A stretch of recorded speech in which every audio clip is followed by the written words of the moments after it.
ሰላም ጤና ይስጥልን አድማጭ ተመልካቾቻችን ሐምሌ 14 2018 ዓ.ም ላይ እንገኛለን። የተለያዩ ፖለቲካዊ፣ ወታደራዊ፣ ዲፕሎማሲያዊ መረጃዎችን ይዣለሁ። እየተከታተላችሁ አብራችሁ እንድትቆዩ ነው በአክብሮት የምጋብዛችሁ። እንግዲህ ወደ ህወሓትን ወረራ ተከትሎ በራያ በተለይ በርካታ ግፍና ሰቆቃ ሌሊቱን ሲፈጸም አድሯል።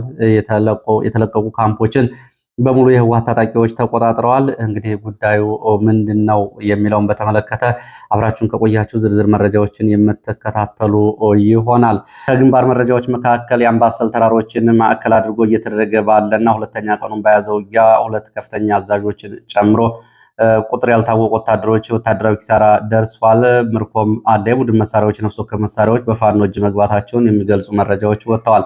ወደ አምባሰል ተራሮች ከውጫሌ አምባሰል አካባቢዎች ከደላንታ፣ ከተንታ፣ ከኩታበርና እንዲሁም ደግሞ በተቃራኒው ከወልዲያና አካባቢው መርሳን ጨምሮ በመርጦና በዘይት በር የተለያዩ እንቅስቃሴዎች አሉ። እንግዲህ ላለፉት በርካታ ወራት ብዙ ውጊያ ሲያስተናግዱ ከነበሩት ተራራማ ሰንሰለቶች አንዱ አምባሰል ነው። ወደ ጎንደር ቀጠና የመልሰን መረጃ ላስከትል። በጎንደር ቀጠና ወገራና ዳባት በተደረጉ ውጊያዎች ሰብአዊና ቁሳዊ ኪሳራ መድረሳቸውን የወጡ መረጃዎች ገልጸዋል። በሰሜን ጎንደር ዞን ወገራ፣ ዳባት፣ ወርቀደም እንዲሁም ደግሞ ገደብያ ዙሪያ በሚገኙ አካባቢዎች በትላንትናው ዕለት ከባድ ውጊያ መደረጉንና በዚህ ሳቢያ ከፍተኛ ሰብአዊ፣ ቁሳዊ፣ ወታደራዊ ኪሳራ መድረሱን የአካባቢው የመረጃ ምንጮች ገልጸዋል። ከሌሊቱ 11 ሰዓት ጀምሮ እስከ ቀኑ 10 ሰዓት ተኩል ድረስ በአራት አቅጣጫዎች ከተንቀሳቀሰ ሚሊሻ፣ መከላከያ፣ አድማ ብተና እና ፖሊስ ጋር በፋኖ ባደረገው ውጊያ ነው ጉዳት እየደረሰው።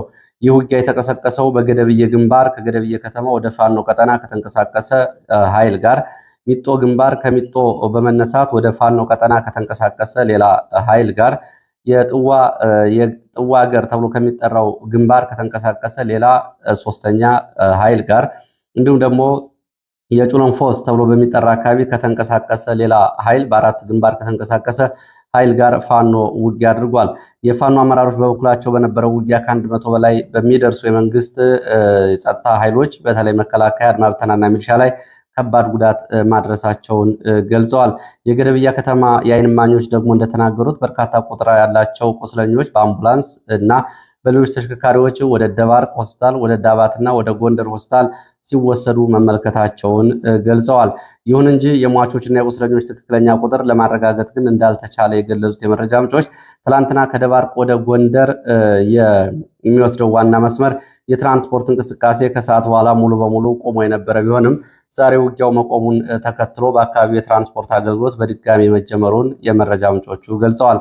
በአሁኑ ሰዓት በአካባቢው አንጻራዊ መረጋጋት በመኖሩ ከዳባት ወደ ጎንደር፣ ከደባርቅ ወደ ጎንደር እንዲሁም ደግሞ ከአምባ ጊዮርጊስ ወገራ እና ከጎንደር ወደ ሁለቱም አካባቢዎች እንቅስቃሴ አለ። ይህ መስመር እንግዲህ አድማጭ ተመልካቾች አካባቢውን የማታውቃላችሁ የጎንደር አስመራ እየተባለ የሚጠራው የድሮው መንገድ ነው። ከጎንደር ደባርቅ፣ ሊማሊሞ፣ ሽሬ የሚወስደው ዋና መንገድ ነው። ወደ ዋገምራ አካባቢ የሚወስደን መረጃ አስከትላለሁ። በዋገምራ ዞን በፋኖ ፈጸመው ድንገተኛ ጥቃት በሚሊሻ ካምፕ ላይ ጉዳት መድረሱ ታውቋል። በዋገምራ ብሔረሰብ አስተዳደር ዞን ስር በምትገኘው ላልኪው ተብላ በምትጠራ ከተማ የፋኖ ኃይሎች ወደ ከተማ ዘልቀው መግባት በፈጸሙት ድንገተኛ ጥቃት በአካባቢ በሚገኝ የሚሊሻ ጊዜያዊ ካምፕ ላይ ጉዳት መድረሱን ለማወቅ ተችሏል። የአካባቢ የመረጃ ምንጮች እንደጠቆሙት የፋኖ ኃይሎች በከተማ የሚገኙ የጸጥታ ኃይሎች የሚሊሻና የአድማ ብተና ካምፖች ላይ በእነሱ ጊዜያዊ የጦር ሰፈር ላይ ባልተጠበቀ ጥቃት በመሰንዘር የስንቅ ተተኳሽ መሳሪያዎችን ጨምሮ ሎጂስቲክና ቁሳቁሶች በፋኖ እጅ ማስገባታቸውን መረጃዎች ገልጸዋል። በዚህ ድንገተኛ ውጊያ በአካባቢው በሚንቀሳቀሱ የሚሊሻ ኃይሎች ላይ የደረሰው ሰብአዊ፣ ቁሳዊ ጉዳት በተመለከተ በዝርዝር እየተመላከተ ነገር ለማረጋገጥ አልተቻለም። ጥቃቱን ተከትሎ በአካባቢው ተጨማሪ ኃይል ከሰቆጣና እንዲሁም ደግሞ ከሌሎቹ አካባቢዎች ተጨማሪ ኃይል ወደ አካባቢው ስለመንቀሳቀሱ የወጡ መረጃዎች ገልጸዋል። በዚሁ በወሎ ቀጠና ባለፉት 30 ቀናት ከ423 በላይ የሰው ኃይል እና 322 የጦር መሳሪያዎች ወደ ፋኖ መግባታቸውን የቀጠናው የሚኒልክ ዕዝ አስታውቋል። የአማራ ፋኖ ሚኒልክ ዕዝ ስር የሚንቀሳቀሱ 6 ኮሮች እና የልዩ ዘመቻ ክፍል ባለፉት 30 ቀናት ውስጥ ከ423 በላይ የሰው ኃይል፣ 322 የጦር መሳሪያዎች፣ ከ28000 በላይ ተተኳሾች ወደ ፋኖ መግባቱንና በፋኖ ቁጥጥር ስር መሆኑን የኦፕሬሽን ደህንነት ሪፖርታቸው አመላክቷል። እንደ ሪፖርቱ ከሆነ ከጠቅላላው 423 የሰው ኃይል ውስጥ 304 የመከላከያ ሰራዊት አባላት እና በተለያዩ ክፍሎች በኩል ደግሞ በተለያዩ አካባቢዎች የፋኖን ዕዝ ተቀላቅለዋል። በትጥቅ ረገድም ከ299 300 የሚደርስ ክላሽ እንኮፍ 10 ዲጆ ክላሽ 7 ስናይፐር 3 ስናይፕቶች አንድ ብሬንን አንድ ኤም14ን ጨምሮ ሌሎች የቡድን መሳሪያዎች እና የነፍስ ወከፍ መሳሪያዎች በአጠቃላይ 322 መሳሪያዎች በፋኖች ገብተዋል። በተጨማሪም ከ27577 በላይ የክላሽ ጥይቶች 360 የብሬን ጥይቶችን ጨምሮ ከ118 በላይ የስናይፐር በአጠቃላይ ከ28000 በላይ የተተኳሽ ወደ ፋኖ እጅ ሲገባ በርካታ የእጅ ቦምብ፣ የጭስ ቦምብ፣ የወገብና የደረት ትጥቆችን ጨምሮ 3 የመገናኛ ሬዲዮ እና እንዲሁም ደግሞ 4 የስናይፐር ካዝናዎች ወደ ፋኖ መግባታቸው ተገልጿል። በኮር ደረጃ 105ኛ የፋኖ ኮር በዚህ በወሎ ቀጠና ከሚንቀሳቀሱት አባላት 123 አባላት 79 መሳሪያዎችን በመቀበል ከፍተኛ ድርሻ እንዳለው ሪፖርቱ አመላክቷል። የልዩ ዘመቻ ክፍሉም 8 አባላት 9 መሳሪያዎችና አንድ መገናኛ ሬዲዮ መቀበሉንም ከጠቅላላው ሪፖርት ላይ ለማየት ተችሏል። ሪፖርቱ እንደሚያሳየው በቅርብ ጊዜ ወደ ህዝቡ የሚቀላቀለው የሰው ኃይልና የትጥቅ መጠን እየጨመረ መምጣቱ ይህም በቀጣይ የጦር እንቅስቃሴዎች ላይ ከፍተኛ ተጽዕኖ ሊኖረው እንደሚችል አመላክቷል። እንግዲህ ዜና በተመለከተ አሃዛዊ መረጃዎቹ ከፋኖ መግለጫ ላይ እየተወሰዱ ናቸው። ወደ አባይ ቀጠና የሚወስደን መረጃ አስከትላለሁ። በምዕራብ ኢትዮጵያ ቤኒሻንጉል ጉሙዝ ክልል መተከል ዞን ጉባ ወረዳ ስር በምትገኘው ቋንቁር ቀበሌ ዛሬ ረፋድ ተኩስ ድምፅ እንደሚሰማ የመረጃ ምንጮች ገልጸዋል። ከፍተኛ የወርቅ ማዕድን ምርት የምታመርተውና የመከላከያ ሰራዊት ካምፕ ያለባት ይቺ አነስተኛ ከተማ ከአባይ ግድብ በ5 ኪሎ ሜትር ርቀት የምትገኝ ስትራቴጂካዊ ቦታ ነች። በዚህ አካባቢ ነው ተኩስ ድምፅ ዛሬ ማለዳ ይሰማል የተባለው። በዚህ ውጊያ የደረሰ ጉዳትም ሆነ አጠቃላይ ሰብአዊ፣ ቁሳዊ፣ ወታደራዊ ኪሳራ በዝርዝር ለማወቅ አልተቻለም። ወደ ሌሎች መረጃዎች ይቀጥላለሁ። ወደ አፍሪካ ቀንድ የሚወስደን መረጃ ነው የማስከትለው። ሁቲ አማጽያን ማስጠንቀቂያ ሰጥቷል። የሁቲ አማጺ በየመን የሚገኘው የሁቲ አማጺ በሶማሌላንድ የሚገኘውን የእስራኤል ጦር ሰፈር ኢላማ እንደሚያደርጉ አስጠንቅቀዋል።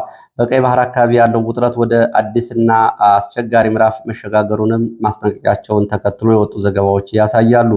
የየመኑ ሁቲ አማጽያን በሶማሌላንድ ግዛት ውስጥ የሚገኘውን ማንኛውንም የእስራኤል ወታደራዊ እንቅስቃሴ ዋናና ህጋዊ ኢላማዬ አደርጋለሁ፣ ይህም በታላቁ አፍሪካ ቀንድና በቀይ ባህር መስመር ከባድ ቀውስ ይቀሰቅሳል ሲል ነው ታጣቂ ቡድኑ የገለጸው።